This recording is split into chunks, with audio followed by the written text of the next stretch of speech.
Friends, मेरा नाम सानवी है और आप सबका स्वागत है मेरी इस यूट्यूब चैनल पे। We are I try to make learning chemistry fun for you guys. तो आज हम लोग चैप्टर 1 केमिस्ट्री का केमिकल रिएक्शन एंड इक्वेशन को पढ़ने वाले हैं। तो केमिकल रिएक्शन क्या होता है? Chemical reaction it is a process in which one और more substances form new substances. यह एक ऐसा प्रोसेस है जिसमें एक नए सब्सटेंस से दूसरा नया सब्सटेंस बनता है, ठीक है। And it can not be reversed by physical method, और ये फिजिकल मेथड के द्वारा रिवर्स नहीं हो सकता है। केमिकल रिएक्शन क्या क्या इन्वॉल्व करता है? Magnetism, filtration, centrifugation, distillation, evaporation. Okay, फिर यहाँ पे बोला है कि केमिकल रिएक्शन इन्वॉल्व और भी कुछ करता है। वो हुआ उसका change state, change in colour, change in temperature, evolution of gas, यानी गैसेस का भी इवोल्यूशन होता है, नए नए प्रकार के गैसेस बनते हैं, वो भी होता है। Chemical reaction happen in our daily life. Chemical reaction जो है हमारा वो हर दिन जो भी डेली लाइफ में हमारा हो रहा है वो कौन कौन सा है?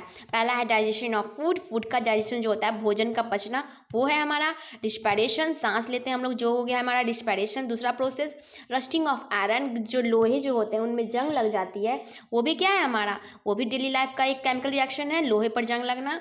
फॉर्मेशन ऑफ कर्ड यानी दही का जमना जो है वो भी एक प्रोसेस है केमिकल रिएक्शन डेली लाइफ का, दही का बनना, ठीक है। अब रिएक्टेंट्स होते क्या है? रिएक्शन में रिएक्टेंट्स जो होते हैं वो प्रोडक्ट जो होते हैं, जो रिएक्शन जो हुआ केमिकल रिएक्शन में क्या होगा? केमिकल रिएक्शन में रिएक्टेंट रहेगा, दूसरा प्रोडक्ट बनेगा। तो रिएक्टेंट होते क्या हैं? Who take part in chemical reaction. बोल रहा है कि वैसा रिएक्टेंट, मतलब वो जो रिएक्टेंट जो होता है वो क्या करता है? केमिकल रिएक्शन में टेक पार्ट करता है, ठीक है। प्रोडक्ट्स क्या होते हैं? The substance which are formed in a chemical reaction.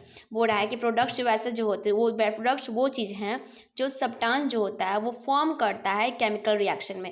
Chemical reaction में जो सब्सटेंस फॉर्म करेगा वो क्या कहलाएगा? प्रोडक्ट कहलाएगा, ठीक है। अब है हमारा उसमें एग्जाम्पल देख लें। When magnesium ribbon burnt in air, oxygen gives us magnesium oxide। बोल रहा है कि जब मैग्नीशियम रिबन जो होता है वो जलता है एयर में ऑक्सीजन की मदद से, तो ऑक्सीजन ऑक्साइड देता है। मैग्नीशियम क्या हुआ? ऑक्सीजन से जुट गया तो मैग्नीशियम ऑक्साइड देगा। फिर है केमिकल इक्वेशन क्या होता है? पहले हम लोग केमिकल रिएक्शन को देखे थे, अब हमारा केमिकल इक्वेशन है, तो केमिकल इक्वेशन को भी देख लें। एक chemical reaction can be represented by chemical equation. बोल रहा है कि केमिकल रिएक्शन जो होता है वो किससे रिप्रेजेंट होता है? केमिकल इक्वेशन से रिप्रेजेंट होता है। It involves uses of symbols of substances of reactants and products with mention of physical state. Okay, physical state. बोल रहा है कि केमिकल इक्वेशन एक ऐसा प्रोसेस है जिसमें जो केमिकल रिएक्शन होता है वो रिप्रेजेंट करता है केमिकल इक्वेशन को। केमिकल इक्वेशन एक ऐसा प्रोसेस है जिसमें केमिकल रिएक्शन रिप्रेजेंट करता है क्या? केमिकल इक्वेशन को, और इन्वॉल्व करता है क्या? सिंबल्स सब्सटेंसेस के जो होते हैं वो रिएक्टेंट्स के जो होते हैं सिंबल्स को इन्वॉल्व करता है। और प्रोडक्ट में मेंशन किया जाता है क्या? उसका फिजिकल स्टेट को। प्रोडक्ट में क्या मेंशन किया जाता है? उसका फिजिकल स्टेट को। एक एग्जांपल से समझिएगा आप लोग। Magnesium ribbon bond in air, oxygen gives us magnesium oxide. Magnesium जो रिबन है हमारा वो क्या हुआ? जब जल गया एयर में तो क्या गिव दिया हम लोग को? मैग्नीशियम ऑक्साइड दिया। इसको प्रोसेस को भी देख लें। मैग्नीशियम का फॉर्मूला होता है Mg, ऑक्सीजन का फॉर्मूला होता है O2, ठीक है। तो वो क्या दिया है? MgO, मैग्नीशियम ऑक्साइड दिया। यहाँ पे लिखा हुआ है, यहाँ पे लिखा हुआ था ना, मैग्नीशियम ऑक्साइड देता है। रिएक्टेंट क्या होता है? प्रोडक्ट में जाके मेंशन हो जाता है फिजिकल स्टेट के रूप में। तो ये मैग्नीशियम क्या था? हमारा सॉलिड था। ऑक्सीजन क्या था? हमारा गैस था। तो वो क्या बन गया? वो भी मैग्नीशियम ऑक्साइड जाके बन गया क्या? सॉलिड बन गया। ये छोटे छोटे जो फॉर्मूला के रूप से जो लिखा रहा है यहाँ पे मैंने उसको डिटेल कर दिया। S से सॉलिड होता है, L से लिक्विड होता है, G से गैस होता है, और AQ से होता है एक्वस। एक्वस एक ऐसा सोल्यूशन है जिसमें वाटर की मात्रा होती है, ठीक है। फिर यहाँ पे है हमारा aqua solution. It is a solution in which solvent is water. Solvent जो है हमारा क्या होता है? एक्वा सोल्यूशन में वाटर होता है, ठीक है। सॉल्वेंट जो एक ऐसा सॉल्यूशन जिसमें सॉल्वेंट वाटर लिया जाएगा तो वो एक्वा सॉल्यूशन कहलाएगा। फिर है हमारा how to balance a chemical equation. बोल रहा है कि केमिकल इक्वेशन को कैसे हम लोग बैलेंस करेंगे, तो उसको देख ले एग्जाम्पल से। एग्जाम्पल है हमारा Fe plus H2O, Fe3O4 plus H2, यानी कि Fe जो आयरन जो है हमारा वो वाटर के साथ मिलता है तो क्या बनाता है? Fe3O4 प्लस H2, यानी हाइड्रोजन गैस बाहर निकलता है, ठीक है। फेरस ऑक्साइड बनाएगा। ओके, अब इसको देख ले कैसे बनेगा। इसको क्या करना है हम लोग को? इसको बैलेंस करना है। तो यहाँ पे क्या है हमारा Fe3 है तो 3 यहाँ पे अटैच हो जाएगा, O4 है तो 4 यहाँ पे हो जाएगा, और H2 है तो O4 के लिए 4 यहाँ पे ऐड करेंगे, तो यहाँ पे क्या हुआ कि इक्वेशन क्या हो गया, बैलेंस हो गया। अगर इसको डिटेल में और देखना चाहते हैं तो उसको भी देख लें, क्योंकि हम लोग यहाँ पे जानते थे कि जो प्रोडक्ट जो होता है वो मेंशन होता है फिजिकल स्टेट के रूप में, प्रोडक्ट जो क्या होता है वो मेंशन होता है फिजिकल स्टेट के रूप में, तो इसको तो कंसिडर करना ही पड़ेगा हम लोग को। तो ये हमारा 3Fe जो है हमारा वो क्या है, सॉलिड है। 4H2 जो है वो हमारा क्या है, लिक्विड है।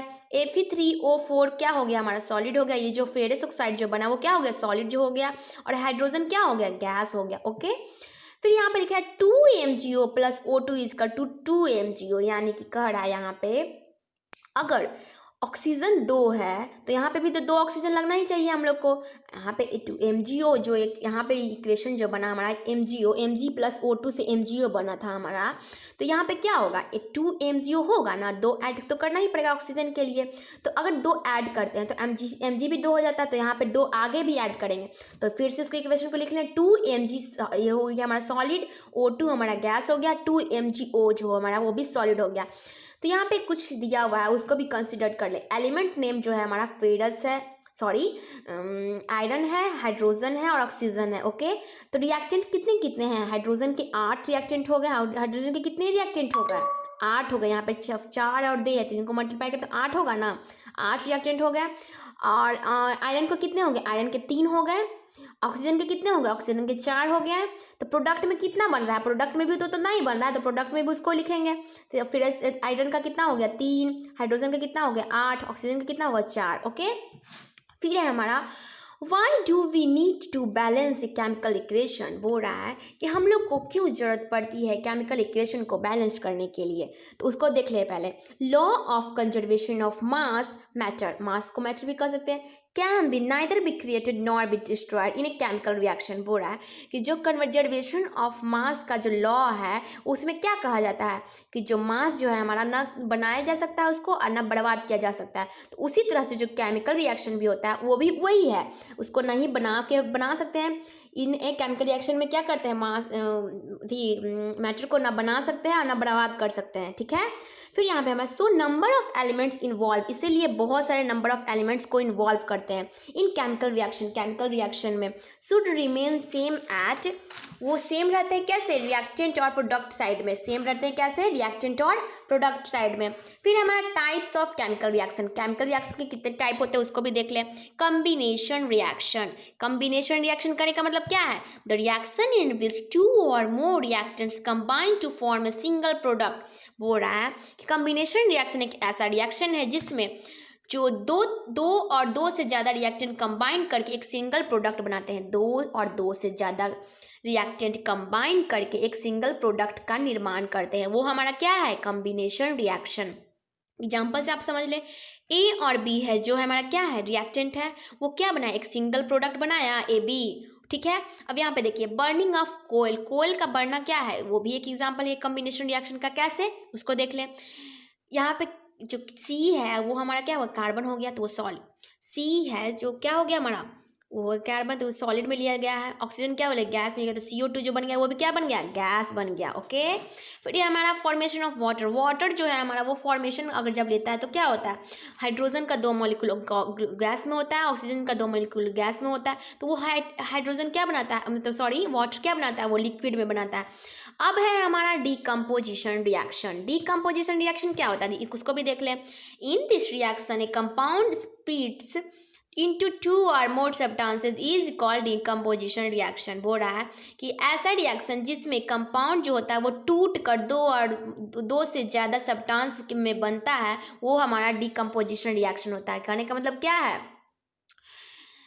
एक ऐसा रिएक्शन जिसमें कंपाउंड जो होता है वो टूट कर 2 से ज़्यादा क्या बनाएगा, सब्सटेंस को बनाएगा, वो हमारा डीकम्पोजिशन रिएक्शन कहलाएगा। ठीक है, यहाँ पे एग्जांपल है ABC।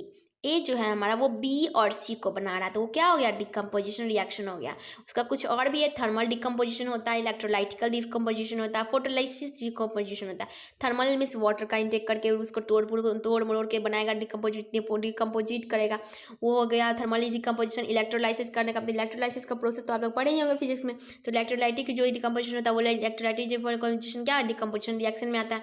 अब फोटोलाइसिस लाइट के प्रेजेंस में जो भी रिएक्शन होगा वो क्या होगा, फोटोलाइसिस डिकम्पोजिशन होगा। होगा, वो भी कह दे रहा है।